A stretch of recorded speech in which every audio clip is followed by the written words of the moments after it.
Polythene shopping bag, polyethylene তৈরি ও অন্য সামগ্রী এর উপর বিদ্যমান নিষেধাজ্ঞা কঠোরভাবে বাস্তবায়নের লক্ষ্যে কাঁচা বাজারে ক্লিন-আপ কার্যক্রম উদ্বোধন ও বাজারে পলিথিনের বিকল্প সামগ্রী বিতরণ ও মতবিনিময় সভা অনুষ্ঠিত হয়। প্রধান অতিথি হিসেবে উপস্থিত ছিলেন পরিবেশ, বন, জলবায়ু পরিবর্তন মন্ত্রণালয় ও পানি সম্পদ মন্ত্রণালয়ের দায়িত্বে নিয়োজিত মাননীয় উপদেষ্টা সৈয়দা রিজওয়ানা হাসান।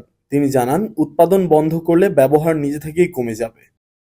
তো আমরা এই কথাটা বলার চেষ্টা করব যে ট্রান্সবাউন্ডারি প্লাস্টিক ম্যানেজমেন্ট এবং আপার রাইপেরিয়ানের মধ্যে কিছু কর্মসূচি থাকা উচিত, যেগুলো হলে আমরা রেসিপিয়েন্ট হব না, আমাদেরকে আর এই প্লাস্টিক বর্জ্যগুলো গ্রহণ করতে হবে।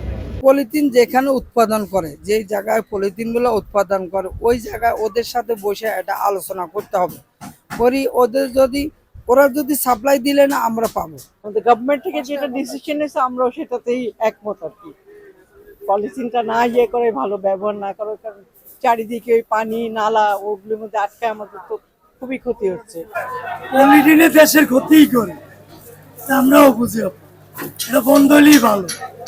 কারণ খালি পলিথিন বন্ধ হলে হোটেলের বন্ধ অনেক কিছুই পলিথিন, প্যাকেট চিপস সুপস তো পলিথিন। এখন পলিথিন বন্ধ হলে আমার কাছে ভালো।